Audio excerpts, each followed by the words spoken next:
YFN 91.3MHz 서대문 공동체 라디오 주민서대문 지금 특집으로 총선에 출마하시는 후보들 모시고 이야기 나누는 시간들 몇 주째 갖고 계십니다. 몇 주째? 뭐 6주째인가요 벌써? 그런 것 같은데. 뭐 출마자가 그만큼 많다는 얘기겠죠. 네, 드디어 제가 정말 모시고 싶었던 국민의힘 후보를 모셨습니다. 네, 첫 신호탄입니다. 네, 이게 자꾸 사람들이 뭐라 해요. 왜 민주당하고 이렇게 진보당만 이렇게 막 이렇게 하냐. 니네 너 약간 기울어져 있는 거 아니냐 애들이. 편파 방송인 줄 알고. 네, 근데 아닙니다. 진짜 아닙니다. 저희는 모시고 싶은데 자꾸 안 나오셔가지고 그런 겁니다. 인사를 시켜드리겠습니다. 서대문 을에서 예비 후보 등록 마치신 이동호 후보 모시겠습니다. 박수. 오! 네, 안녕하세요. 반갑습니다. 이동호입니다.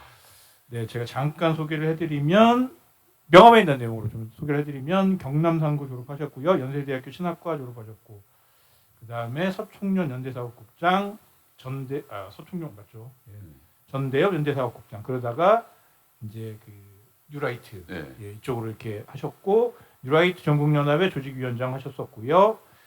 여의도 연구소 상금 부원장 정도까지 하신 거 내용으로 이렇게 소개를 해드리겠습니다.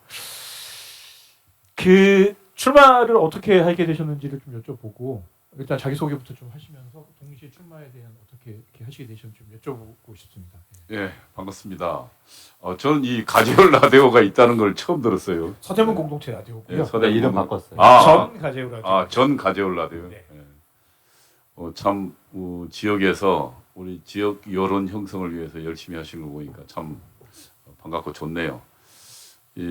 사실 이제 지역 공동체 사업은 진보적 아젠다고 참 지역을 파고드는 활동들을 열심히 하는데 그런 면을 보면 참 보수는 여러 가지 면에서 지역 공동체에 좀 결합하지도 못하고 그런 활동도 없는 것 같아요. 참 많이 배워야 될 것 같다 싶습니다. 저는 지난번에 여기서 서대문 을에서 자유한국당 이제 이름도 하도 여러 번 바뀌어서 네, 요즘에 헷갈려서 옛날에 미통당인가 갔다가 또 국민인가. 저는 사실 자유한국당 이름이 참 좋던데 거기에 지역 당협위원장을 했었고 여의도 연구원 상근 부원장을 했었습니다. 그러다가 지난번 홍준표 사람으로 찍혀가지고 아예 그냥 경선도 해보지도 못하고 컷오프 돼버려가지고 홍준표 그 지사도 그때 무소속으로 출마할 때. 예, 무소속 출마할 때 사실 홍준표 사람은 아니고 홍준표 대표랑은 특별한 인연이 없었는데 그 사람이 좀 도와달라 해서 그래서 이제 대통령 선거 그때 4%니까 제가 무슨 영광을 보러 갔겠습니까? 나는 내 나름대로 어쨌든 그 보수의 위기에 나름대로 대응해야 된다 해서 그래서 한 달 반인가요? 홍준표 대표의 거의 모든 말은 제가 쓴 메시지입니다. 그래서 이제 나중에 24%까지 올라갔는데 그래서 이제 홍 대표가 나보고 와서 좀 도와달라 해서 이제 여의도권 갔다가 이 지역도 그때 마침 또 지금도 사실은 이 서대문 을이 지금 공석이잖아요. 당협위원장. 그때도 사고지구당이었어요. 그래서 나보고 좀 가라 해서 이제 여기 왔다가 인연이 맺었는데 저는 이렇게 생각합니다. 지금 대한민국이 여러 가지로 발전하고 있지만 정치가 아직 가장 후진적입니다. 아시다시피 정치라는 건 서로 대화 협상이 주 임무입니다. 왜냐하면 생각은 누구나 다 다르잖아요. 그러니까 정치라는 게 공적인 영역을 다루는 건데 사적 영역 경제야 자기 집안에서 알아서 하더라도 국민의 세금으로 운영되는 여러 가지 곳에서는 그런 다양한 사람들이 의견이 다르니까 그래서 이제 우리가 정당도 만들어서 그 정당들 대표를 통해서 국회에서 수기하게 하고 토의하게 하고 그리고 정협상이 안 되면 예를 들면 다수결을 통해서 결정하자. 이게 이제 우리가 이야기하는 세칭 대의민주주의의 요체입니다. 근데 이제 최근 들어서 이 정치가 뭔가 협상하고 대화하는 것 분위기가 없어져 버렸어요. 저는 누구를 탓하고는 싶지는 않습니다만 그러나 배경에는 적어도 과거 운동권 출신들이 너무 대한민국을 가진 자 과거에 왜 운동권 때 배웠던 계급투쟁론 있잖아요. 이런 것들이 예를 들면 유산자와 무산자를 나누고 이들의 투쟁을 통해 역사는 발전한다는 그런 찌꺼기들이 남아있는 거 아닌가. 어쨌든 상대방을 인정하고 상대방과 대화를 통해서 우리 국민들의 다른 생각 저는 정치 시작하면서 가장 중요한 게 다원주의라 생각했거든요. 내가 어떤 것을 보고 있지만 이게 다가 아닐지 모른다. 왜냐하면 코끼리라는 건 우리가 크니까 다리를 만질 수도 있고 뭐 꼬리를 만질 수도 있단 말입니다. 그럴 경우에 상대방을 인정하는 태도가 있어야 되는데 그것이 너무 없다. 그런 측면에서 좀 정치를 바꿔야 된다. 그리고 대립과 투쟁이 아니라 적어도 협상을 통해서 그리고 건전하고 상식적 있는 대화를 통해서 정치가 국민들을 원하고 국민들을 원하는 그런 법을 만들고 그리고 거기에 예산을 쓰고 일을 해야 된다. 라는 측면에서 그런 정치가 문제다는 의식을 가지고 이번 총선에 나온 것 같습니다. 그래서 명함에도 보면 운동권 정치 청산 이렇게 나오셨고 실제 지금 한동훈 이제 비대위원장이 나서면서 첫 일성도 이제 거기도 이제 운동권 정치 청산 해서 이제 궤가 맞는 것 같긴 한데 말씀하셨던 것처럼 이제 운동권 세력의 이제 그 일방적인 뭐 이제 투쟁으로만 일변도를 해가지고 대화가 실종됐다라고 이제 분석하시는 거잖아요. 근데 이제 두 가지가 있어요. 하나는 이제 지금 윤석열 정부는 검찰 일방주의 아니냐, 검찰 독재 아니냐라고 하는 시각이 있고 또 하나는 이제 운동권 정치 청산이라고 얘기했을 때 민주당에 있는 운동권만 이제 좀 아까 뭐 그 말씀하시는 것 같기도 하지만 어떤 분들은 이제 하태경 의원이나 이렇게 말하면서 나도 운동권이니까. 아니, 그러니까 그 말씀인 거예요. 국민의힘 있는 운동권은 뭐냐 이런 이제 시각도 있거든요. 재밌네. 근데 네. 검찰 독재라는 건 저는 이제 사실은 참 뭐 우리 민주당에서 그 이야기 많이 하던데 한번 생각해 보세요. 국민들이 어쨌든 대통령을 바꿨다는 건 우리는 대의는 두 가지 대의 대표가 있습니다. 하나는 전국적 대표인 대통령이 있고 그 다음에 지역구 대표인 국회의원들이 있습니다. 이 둘을 서로 하나는 집행을 하라고 하나는 법을 만들고 예산을 감시해서 서로 상호 견제하라는 게 우리가 갖고 있는 민주주의 요체입니다. 그런데 아시다시피 검찰 독재 뭘 해보기나 해봤어요?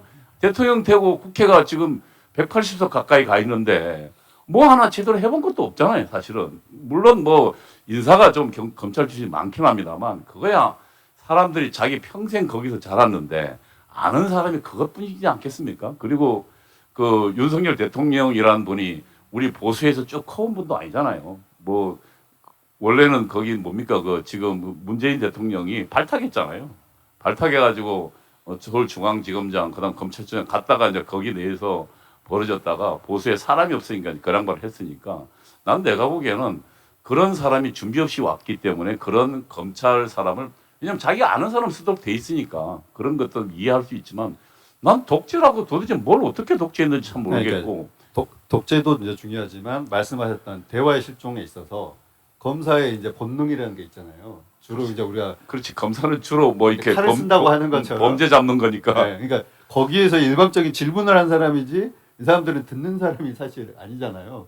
그냥 묻기만 하지. 아이, 그래도 좀 그 생각해 보면 사실은 국회에서 지금 거의 186관 가지고 사실 일방적으로 밀어붙였잖아요. 그리고 아시도 제가 그 이야기 하나 못했는데 대통령을 바꾼다는 얘기는 뭐냐면 물론 근소한 차이긴 하지만 문재인 정권 말고 네가 한번 해봐라라고 국민들이 기회를 준 거면 사실은 제가 보기에는 미국이나 뭐 다른 나라 허니문 기간이라는 게 있잖아요. 한 6개월이나 언론 같은 경우도 이렇게 뭡니까 그 상대방에 대해서 좀 봐주는 기간이 있잖아요. 그래서 해보고 이제 거기에 관해서 이제 나름대로 평가를 해야 되는데 뭐 초장기부터 뭐 장관이면 그 제대로 못해서 차관 정치해야 됐고 그 다음에 제가 알기에는 경제 관련 여러 법안들 70몇 개를 냈는데 하나도 통과 못했다고. 이번 예산안도 통과 안 시켜준다 하다가 나중에 이제 결국 협상이 됐지만 그런 측면에서 보면은 적어도 그러니까 뭡니까 체크 앤 밸런스 그러니까 그 뭔가 견제와 균형이라는 그런 측면에서 보면은 지금 검찰 독재보다는 난 그런 면에서 운동권 저를 가르치면서 말씀. 아니 그러니까 아니, 이게 손이 이렇게 간 거지. 그래서 네. 그런 운동권식 사고 가지고는 정말 발전 없다. 난 그래서 최소한 6개월쯤 좀 봐주고 야 해보니까 이거 가지고 안 되지 않냐. 나는 할 말 많다고 생각이 들고 그리고 거기에 일정 우리 국민들 동의한 것도 있지만 그러나 적어도 좀 봐주는 시간이 있어야 하는데 하자마자 그렇게 그리고 일부는 또 뭐 대통령 된 지 얼마 되지도 않아서 뭡니까 그 탄핵하자고 나왔잖아요. 난 그래서 그런 측면에서 한국 정치 이래서는 안 된다. 알겠습니다. 지금 뭐 얘기 아니, 우선 들어보니까 이제 두 가지였으니까 하나 더. 아니 그러니까 좀 약간 한 번만 너무 이렇게 열이 되니까 약간 이제 시키는 의미에서 제가 볼 때는 뭐 이게 민주당에서 했던 이야기의 입장만 계속 약간 이렇게 듣다가 또 이렇게 국민의힘에서도 이렇게 생각하는구나 약간 이런 얘기 들으니까 좋네요. 저는 개인적으로 좋고 이거 어떻게 이 둘이 이제 어떤 대화를 할 것인가가 사실 이제 우리에게 남겨진 숙제가 아닌가라는 생각이 사회자가 들고. 편파적이지 않으시네. 저는 뭐, 저 편파적이지 않습니다. 네. 국민의힘 많이 오셨으면 좋겠습니다. 자, 그 두 번째 질문 이제 그러니까 해주시면 두 번째 이제 네. 이제 소위 말해서 우리도 운동권이 있지 않느냐. 근데 이제 그거야 뭐 저야 사실은 저는 이제 소련 무너지면서 참 그 당시 이제 나는 그 공산주의가 우리가 가야 될 이상의 세계라고 생각했고 그리고 어쨌든 혁명 전사의기를 가겠다고 생각했는데 근데 사실은 이제 소련 무너지고 하면서 공산주의 민낯들이 보여지면서 참 한 10년 넘게 나는 대단히 고생했거든요. 고민하고. 그러면서 저 같은 경우는 그 적어도 공산주의 철학 혹은 또 제가 믿었던 주체 사상 가지고는 우리 사회에 미래 없다라고 하면서 저는 버렸어요. 그러니까 다른 운동권이라고 봐야죠. 그러니까 하태경 그 친구도 제가 알기에는 아마 그 무리칸 목사 밑에 있다가 그리고 무리칸 목사가 했던 그러니까 통일 운동이 나중에 북한 가셨다가 무리칸 목사가 제가 그 내용까지는 알거든요. 북한 가셨다가 야 북한과 통일 운동 해가지고 좀 어렵겠다. 우리 독단적으로 하자라고 하다가 운동권 그러니까 그 내에서 주사파들이 엄청 그 양반 그 공격했거든요. 그래서 죽기 전에도 아마 그것 때문에 굉장히 공박받고 열이 올랐었다는 얘기가 있거든요. 아마 하태경도 아마 그런 측면에서 나름대로 뭐 전향 아닌 전향을 했을 거 아닌가. 그래서 같은 운동권 출신이지만 목표가 다르다. 지향하는 바가 다르다.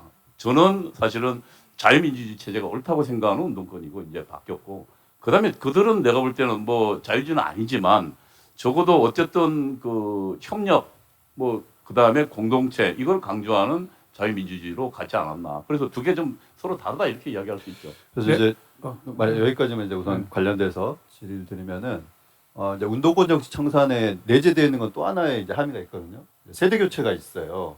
그러니까 말씀하셨던 것처럼 국민의힘 있는 운동권과 민주당 내지는 진보정당 쪽에 있는 운동권은 차이가 있다까지는 제가 이제 말씀하셨는데 결국은 운동권 정치 청산, 뭐 86그룹 청산이라고 하는 거는 세대 교체까지 이제 염두에 두고 그래서 지금 한동훈 비대위원장 같은 경우는 92학번인 거잖아요. 그래서 거기 뭐 97그룹이라고 하는 97세대라고 하는 게 있는데 이 세대 교체 관련해서는 어떤 생각을 갖고 정치적으로 사실은 세대 교체라는 건 별 의미가 없어요. 왜냐하면 뭐 제가 좀 나이가 들어서 그런 게 아니고 왜냐하면 그 사람의 생각이 가장 중요하거든요. 생각이 늙으면 그 사람은 겉모양은 젊은이지만 늙은인 거고 생각이 젊고 변화에 상당히 개방적인 그 사람 젊은이라고 보는데 뭐 저는 뭐 어쨌든 그 세대 교체에 대한 여러 가지 한동훈 비대위원장 저랑 비슷한 이야기 했을 거요. 근데 이제 저는 제가 보기엔 오히려 민주당 쪽으로 보면 이제 이 한청년 세대나 이런 사람들이 보면 아이 선배들 너무 오랫동안 하지 않았어. 뭐 30몇 살부터 이인영 의원도 그렇고 30몇 살부터 국회의원에서 지금 이제 30년인데 이제 좀 자리 좀 비켜줘서라고 하면서 지금 후배 운동권들이 지금 선배 보고 좀 세대 찾아고 좀 주장하는 것 같은데 그런 측면에서 저는 지금 세대 교체에 대해서는 훨씬 더 활발한 게 지금 민주당 쪽이다. 민주당이 세대 교체를 잘 하고 있다는 건가요? 아니 활발하게 지금 나름대로 움직이고 있다. 이재명 대표도 그런 면에서는 적어도 전대협 출신으로부터 86 운동권 출신으로부터 세대 교체라는 것들을 적어도 앞장서 실천하고 있는 중 아닌가 그렇게 저는 그렇게 보고 있어요. 저는 이제 약간 이제 궁금한 거가 누가 이제 물어봐달라고 해서 여쭤보는 건데 뭐 이렇게 우리 운동권 정치를 뭐 청산한다 등등등 하는데 김영호 의원은 운동권이 아닌데 여기 서대문 왜 여기를 하셨는지 원래 국회의원이라는 게요. 예. 근데 사람들이 잘 모르는 것 중에 하나가 그러니까 갑을 가셨을 수도 있는데 국회는 나라를 이야기해야 됩니다. 그러니까 네. 국회라 임무가 국민들이 그 대통령을 견제하는 사람으로 그러니까 그 지역 대표를 뽑는 거거든요. 그래서 사실은 우리가 지금 잘못 알고 있는 게 물론 지역들도 해야죠. 예선도 따고 해야 되지만 지역 일을 하는 사람 정해져 있어요. 구청장도 있고 지금은 구의원, 시의원 다 있잖아요. 근데 사실은 지금 잘못되어 있는 게 국회의원의 임무라는 게 무슨 지역 다리 놓고 그것만 하는 것으로 돼 있어요. 그렇지 않아요.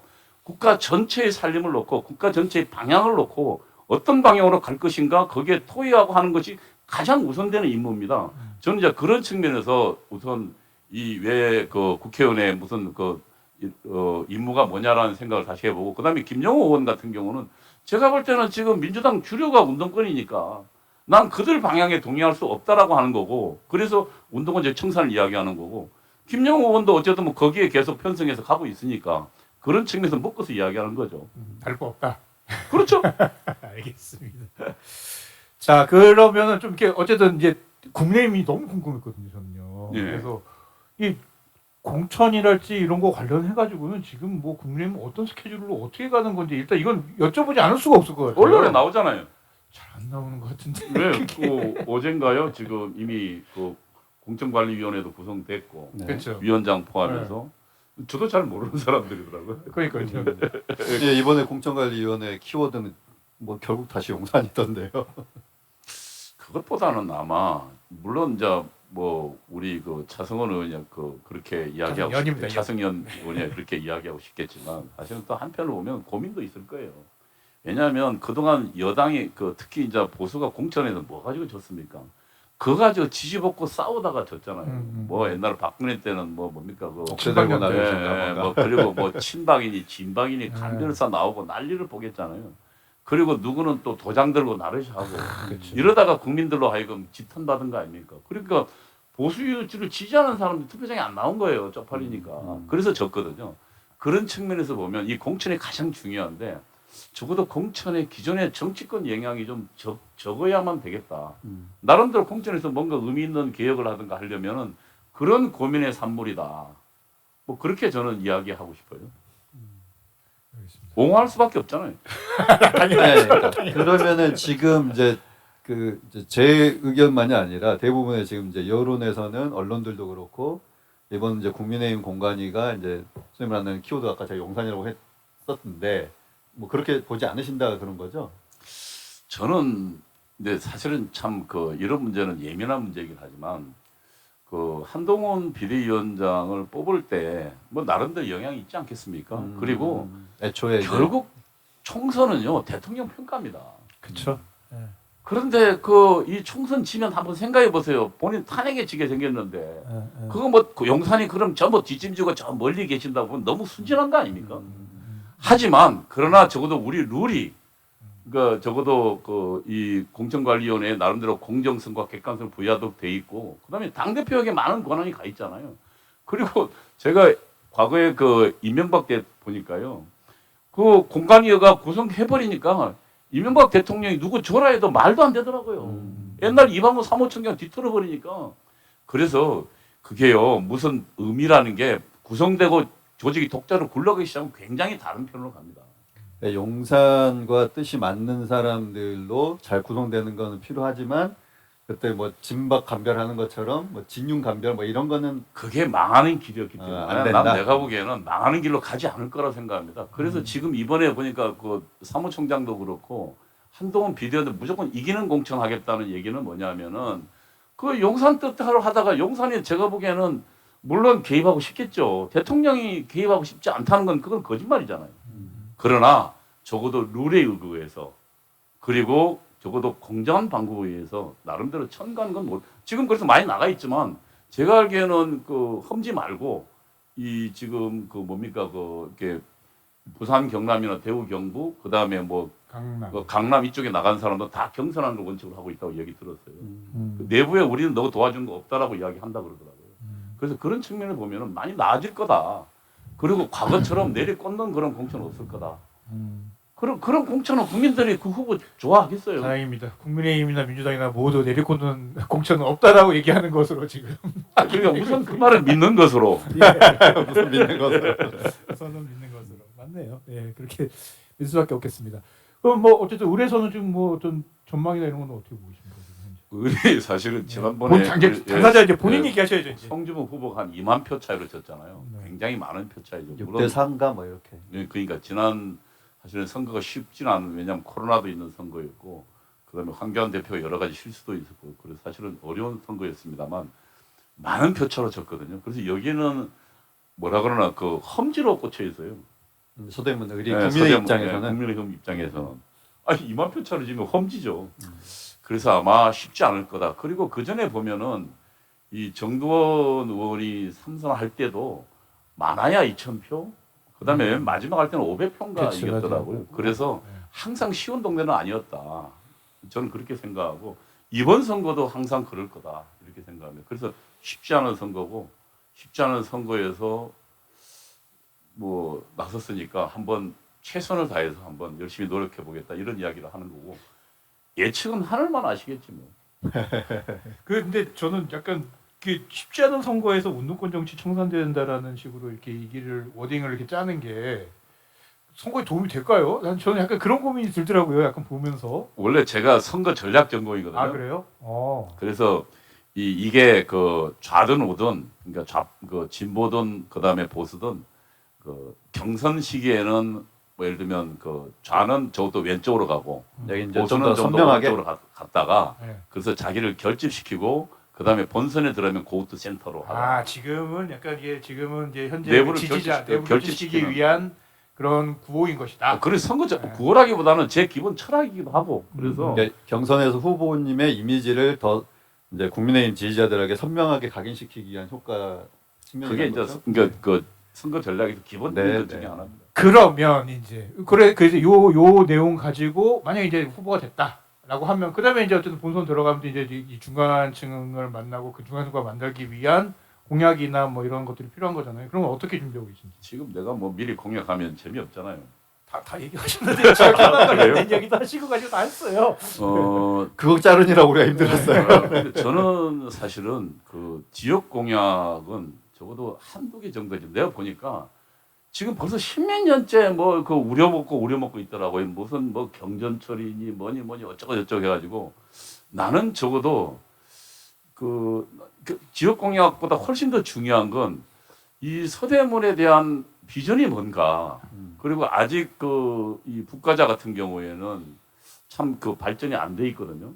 근데 저는 그거 보면서 굉장히 좀 그 의아한 게 아니 남가자나 이쪽에 지금 그 뭡니까 새로운 그 DMC 이쪽 같은 들어선 데는 사실은 거의 뭐 2020년대의 생활을 그거 하고 있잖아요. 뭐 인프라도 그렇고 모든 게. 근데 똑같은 세금 내는데 왜 북가자나 또 남가자동 저기 이동 이런 데 같은 경우 왜 지금 그런 차별을 받고 있냐 그런 측면에서 난 지역개발공약 적극적으로 해야 된다고 생각. 국민들 생활 밀착형 개발들 그리고 그런 것들을 생각해 보면 저는 일본 도쿄 같은 경우도 한번 생각해 보자. 일본 도쿄 같은 경우는 그 지역 그 주민과 그 다음에 민간과 그 다음에 관이 합작해 가지고 그러니까 사실은 엄청난 변화를 일궈냈거든요. 도심을 완전히 새로 바꿔놨다고요. 저는 지금 뭐 우리가 지금 그 주택 보급률이 거의 100% 넘는 상황에서 왜 그러면 다시 지역을 바꿔야 되느냐? 아니 누가 1980년대 살고 싶겠습니까? 2020년대 살고 싶지. 그런 측면에서 지역 개발에 대한 확실한 그런 아이디어가 있어야 된다고 생각이 들고 또는 또 하나는 지금 우리 지금 국민들이 가장 어려운 게 뭘까? 가장 힘들어하는 게 뭘까? 그들의 지금 민생에서 가장 무엇이 지금 힘들어할까? 여기에 대한 것이 나와야 되는데 뭐 개발 공약만 가지고는 안 된다. 보니까 전부 지역 공약이 개발 공약이다. 개발 공약은 거기 혜택 보는 사람 몇 명 안 돼요. 예? 지역에 부동산 없잖아. 뭐 땅 가진 사람들이겠지만 실제로 그 이 지역에 사는 사람 나는 여기에 왜 은평이나 마포 같은 경우는 대규모 문화센터들도 있고 그다음에 거기에 대규모 쇼핑도 들어와 있습니다. 난 여기에 왜 서대문 사람들이 대규모 쇼핑몰 왜 없어야 되냐. 그리고 여기에서도 얼마든지 그 쇼핑몰 안에서 영화도 보고 말이야. 그 휴식도 즐기고 해야 된다. 난 그런 공간 만들어야 된다 생각한다고요. 뭐 그런 측면에서 저는 공약을 준비하고 있다고 말씀드리고 그러나 뭐 그게 뭐 이것저것 여러 개 할 필요는 없다고 생각해요. 어쨌든 말씀하신 것 중에 그럼 대규모 쇼핑몰 유치가 공약인가요? 아니죠. 이제 예를 들면 그렇다는 예를 거지. 뭐 자꾸 그렇게. 아니 이게 빡 바뀌는 거 대규모 쇼핑몰이라. 인프라 구축이라는 거죠 일종의. 예. 저는 그 전에 그 뭡니까 그 문석진 구청장이 했던 뭐 도시 재생 사업에 대해서는 별로 저 동의하지 않아요. 재생해가지고는 삶이 근본적으로 바뀌지 않습니다. 적어도 2020년도에 20년도의 삶을 우리는 구가해야 되는데 그에 맞는 인프라 구축하는 그런 내용들이 있어야 된다. 근데 지금은 약간 고민이 저 말씀 끊어서 죄송합니다. 근데 그 고민이 도시재생 한국에 두 가지가 없으니까 제가 두 가지 얘기밖에 들을 수 없어서 말씀드린 건데 하나는 도시재생 뭐 이거는 한계가 있다라는 측면에서는 저도 뭐 개인적으로 동감하고 그러는데 그렇다고 해서 모든 거를 다 재개발처럼 해가지고 재건축해가지고 아파트를 짓는다. 이것도 약간 문제가 있는 고민인 건지라. 그러니까 너무 극단적으로 모든 일을 하는 게 아니잖아요. 제가 여쭤보는 게 그러니까 이 극단적인 사례밖에 한국에 없어서 이 중간에 혹시 뭐가 있는지 고민하는 게 있는지 여쭤보고 싶은 거예요. 제가 참 보니까 이 그동안 이렇게 무원칙하게 개발이 되어 가지고 사실은 많은 지역에 보면 이미 빌라들이 쫙 들어서 가지고 참 그 도시를 새로 리모델링하기 쉽지 않은 측면들이 있습니다. 하여튼 그런 측면들을 잘 고려해서 저는 제 생각 중에 하나는 왜 마포는 지금 완전히 도시가 뒤집어졌거든요. 은평도 완전히 새로운 도시가 물론 그 은평 을쪽 빼고는 나머지 저기 뭡니까 그 뉴타운 지역에 완전 새로운 도시가 됐거든. 우리도 지금 이게 BMC 같은 경우는 새로운 도시로 바뀌고 있잖아요. 그런 측면에서 나는 그 혜택이 전부에게 골고루 갈 수 있는 그런 고민들이 있어야겠다는 생각이 드는 거죠. 자, 여기가 제가 이제 맨날 그 오시는 분들마다 공통적으로 질문드리는 게 있습니다. 이제 당선되신다면 국회에서 가시고 싶은 상임위와 뭐 갔을 때 가장 먼저 만들고 싶은 법안이 어떤 게 있으신지. 저는 사실은 상임위가 딱 두 개를 가고 싶은데 하나는 교육 관련, 그다음에 또 하나는 뭐 세금이나 이런 관련. 전 제가 보기에는 지금 뭐 이렇게 제가 보기에는 그 국회 역할 중에 하나는 사실은 세금이 규모 있게 쓰여지고 국민의 호주머니를 보다 더 이렇게 약탈해하는 것이 아니라 적절하게 쓰여지고 그리고 적절하게 세금을 걷어지고 적절한 곳에 쓰여지도록 하는 게 국회에 원래 만들어진 임무거든요. 그런 측면에서 저는 제가 볼 때는 지금 세금 과도하게 높은 측면들이 많습니다. 여러 가지 뭐 동의는 할지는 모르지만 법인세도 그렇고 기업이 좀 더 잘할 수 있도록 지원해야 되고 또 한편으로 소득세도 여러 가지 측면에서 뭔가 지금 세금 많이 내는 뭐 예를 들면 재산세 같은 경우도 그렇고 재산세 같은 경우도 뭐 사실은 뭐 열심히 노력한 사람이 그 노력의 결과물이 재산을 형성하는 거고 그리고 재산 형성할 때도 또 세금 그 내잖아요. 뭐 취득세도 내고 그다음에 보유세도 내는데 그 재산세도 물론 뭐 지금 재산 보유세는 낮기는 하지만 그것이 나중에 뭐 아이들에게 물려주거나 넘겨질 때 너무 높다라는 그런 측면들이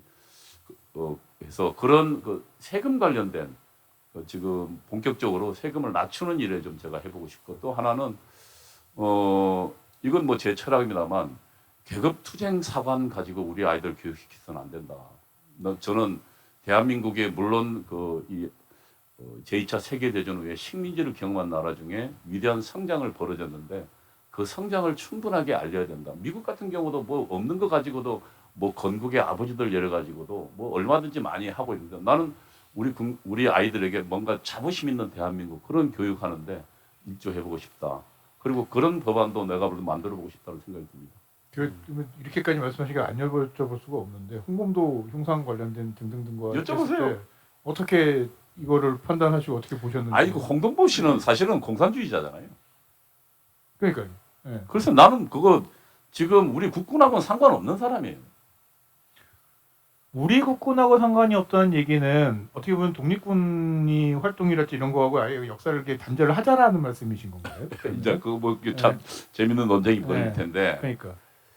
홍범도 개인은 그럴 수 있지만 지금 말씀하신 게 이제 그렇죠. 국군하고 관련이 없다고 얘기하시면. 국군의 연계성. 예. 그런 건 이제 어떻게 보셔야 될지. 근데 나는 저도 이제 과거에 운동권 출신이었지만 대한민국 명백하게 사실은 독립운동을 통해서 설립된 나라는 아닙니다. 명백하게. 왜냐하면 우리는 힘이 없었고 그리고 그 일제 망하던 당시에 독립군이라는 건 거의 지금 아시지만 뭡니까 그 상해에서 또 더 도망가 가지고 거기에 사실은 뭡니까 대한 임시정부 유지하는 게 그거였어요. 그리고 우리 자체적으로 투쟁하지 못했습니다. 나는 쪽팔리는 건 쪽팔린 대로 인정하는 게 역사를 배우는 기본적 태도라고 생각합니다. 그리고 사실은 미군에 의해서 우리는 준비 없이 독립된 거예요. 그런 측면에서 물론 뭐 독립군이 정말로 우리가 기대하는 것처럼 초장기에 있었죠. 그 일제가 시작됐을 때 상해로 만주로 갔던 그분들의 위대한 투쟁들이 있지만 그 후에 사실은 참 우리 대한민국에 사실은 그런 역량들이 부족했다고. 그리고 당시 36년 그 해방 당시에 보면 서울이나 이 한반도에 살고 있는 사람은 어느 날 갑자기 독립이 맺어졌거든요. 난 그런 측면에서 비하할 필요는 없지만 또 그렇다고 또 너무 과잉할 필요도 없다. 그래서 나는 지금 대한민국의 역사는 1945년도, 48년도부터 나는 사실을 보는 게 정상이다. 근데 이제 라는, 약간 어폐에 쓰신 것 중에 아까 미국은 뭐 뭣도 없는데 막 국분이 뭐 이런다고 했는데 우리나라도 뭣도 없는 것도 이렇게 땡겨와서 이렇게 할 수 있는 거 아닐까요? 그러니까 물론 하나 좀 하실 수 있는 거 아닐까요? 난 그래서 그동안 그 초장기에 그 자기 처자식 버리고 그리고 자기 재산 다 팔고 그리고 만주나 허업을 판에 가서 정말 목숨 걸고 했던 분들의 노고나 그분들의 애국들을 폄하할 생각은 조금도 없지만 그러나 적어도 역사란 우리는 역사에서 교훈을 배워야 되거든요. 나는 훨씬 더 중요한 게 적어도 조선왕조 그 부패하고 타락해서 제가 알기에는 이 당시 조선 망할 때 우리 그 군이 850명인가? 일본은 당시 그 수십만 대군을 갖고 있었거든요. 그리고 국제 정세 모르고 말이죠. 이거 러시아를 미국이나 영국이 다 견제하고 있는데 러시아에 가고 말이죠. 이거 악완파친이죠. 그런 적어도 그러니까 국제 정세도 모르고 그 다음에 스스로 자주하고 독립할 나라가 없었던 그런 그 조선왕조 그리고 당시에 그 양반이라는 사람들의 그 타락상 난 이런 것들이 훨씬 더 중요하다고 생각해요. 그리고 거기에서 교훈을 배워야 된다고 생각하는데 물론 이제 우리도 독립군들의 활동들을 이야기해야 되겠죠. 그러나 나는 과잉할 필요가 없다. 그리고 지금 그러니까 1948년도에 그러니까 45년도의 해방은 우리의 자력에 의한 해방이 아니기 때문에 그런 면에서 우리는 우리의 역사들을 후손들에게 잘 가르쳤다고 생각이 들어요. 근데 그 얘기를 조금만 해서 48년도부터 우리나라 역사를 뭐 이렇게 등등등 하자라면 48년도에 이승만 대통령이 국부인 것이다. 약간 이렇게 얘기가 논리적으로 나오는데 이승만 대통령도 결국은 그렇게 대통령이 될 수 있었던 거는 그 독립운동이랄지 등등등의 있죠. 어떤 그런 것들이 있기 때문에 대통령이 된 거잖아요. 근데 이제 이러면은 어디 순간 이승만이 했었던 독립운동은 오케이. 근데 그 전에 있었던 뭐거든 야 우리는 준비되지 않았어 받아들이지 않겠어 이렇게 되면은 뭔가 이게 지금 스텝이 잘 안 맞는 것 같아요. 이승만 독립운동도 예. 명백하게 이야기하면 성공적인 독립운동 아니었잖아요. 이승만 대통령 보세요. 거기 지금 사실은 그 미국에서 무슨 그 외교적 활동을 한다 했지만 본인 거기에 가보지도 못했다고. 만국회에 가보지도 못했고. 이제 그러면 홍범도 장군의 이제 그 육사에서 동상 철거는 뭐 지금 윤 정부 하고 있는 게 뭐 나는 이제 타당한 그동안 일이다. 사실은 현대사에 대한 우리 보수파의 여러 가지 그동안 논의들이 있었거든요. 현대사에 대한 그동안 현대사 문제는 사실은 이제 우리나라의 그 진보나 좌파 쪽에서 많이 연구가 있었고 보수파는 연구가 없었다고요.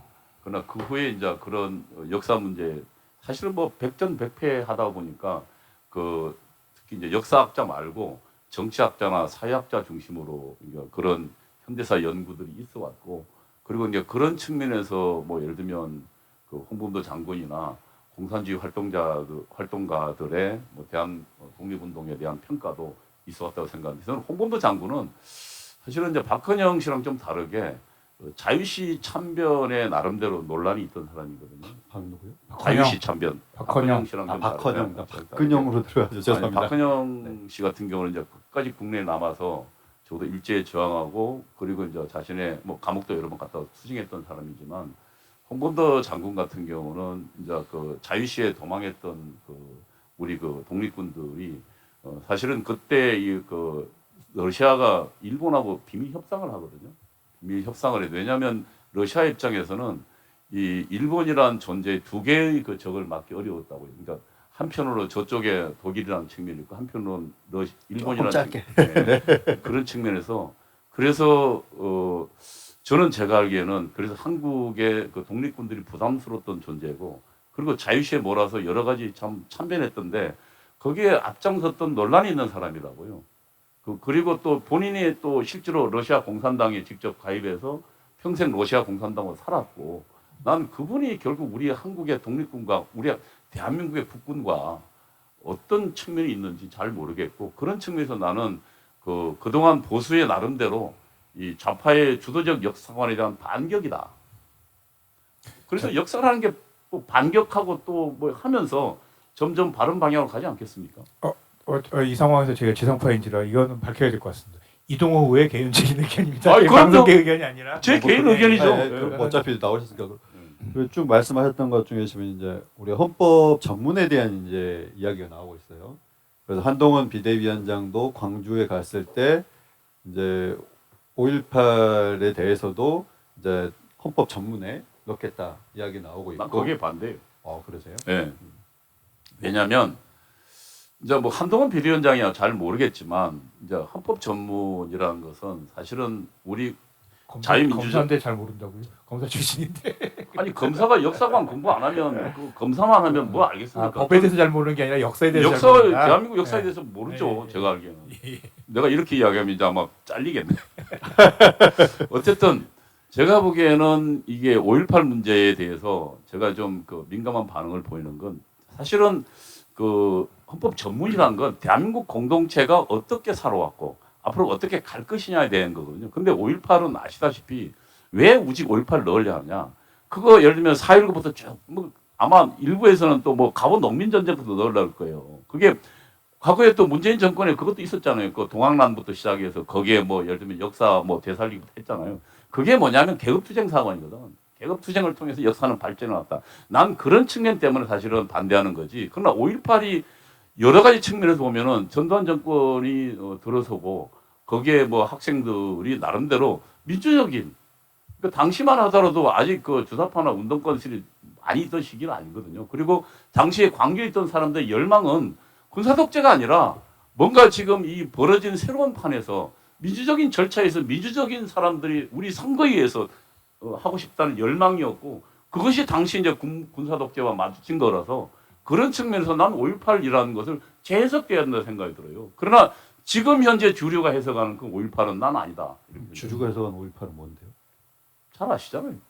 아니 잘 무슨 말씀하시는지 우리 한국 그 사회학 그 사학계 주류들 사실은 뭐 5.18의 뭐 민중항쟁식으로 생각하는 난 그건 아니다고 생각해요. 알겠습니다. 뭐 또 이거 가지고 얘기 나눌 시간이 있을 것 같고요. 거의 이제 시간이 다 돼가지고 마무리를 지어야 될 시간이. 벌써요? 네, 벌써 됐습니다. 그래서 끝으로 한 말씀 하실 말씀 있으면 하시는 거 더하기 좀 이렇게 마지막으로 우리가 들으면서 노래 들으면서 끝내야 되기 때문에 신청곡 한 곡 있으면 얘기해 주시면서 마지막으로 혹시 뭐 우리 유권자 여러분들한테 하시고 싶은 말씀 있으면 한마디 해주시고. 제 신청곡은 아까 틀었던 이 광화문 연가가 제 18번 그거 한번 다시 한 번 더. 다시 듣는 거 안 될까요? 네, 그렇습니다. 예, 그거는 그다음에 그냥 걸로 하고요. 네.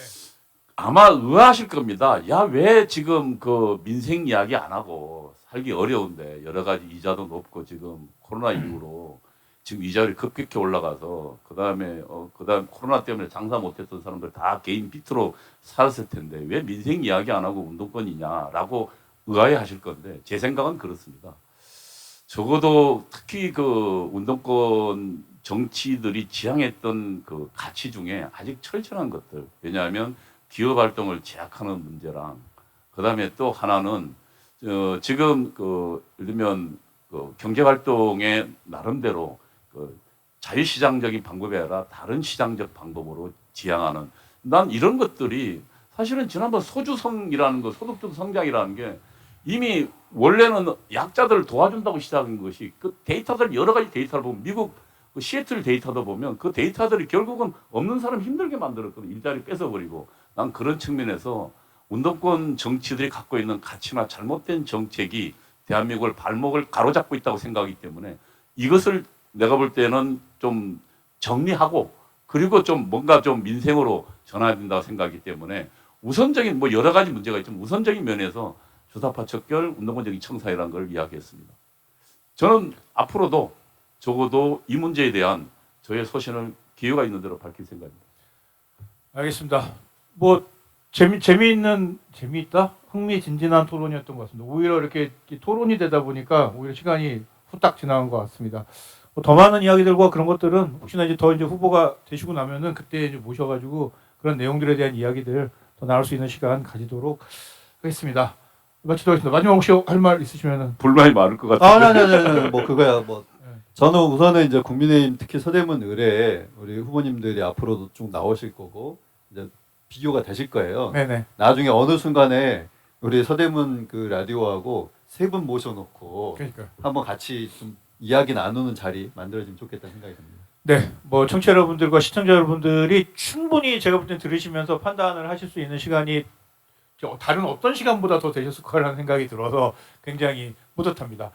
네, 주민서대문 황원이고요. 이제 마쳐야 될 시간이고요. 다음 시간부터도 계속해서 후보들 모시고 이런 좀 내용들 만들어 나가도록 할 테니까 많은 관심 부탁드리겠습니다. 자, FM 91.3MHz 서대문 공동체 라디오 주민서대문 여기까지 하겠습니다. 지금까지 황원이었습니다. 네, 전희연이었습니다. 예, 이동호였습니다. 감사합니다.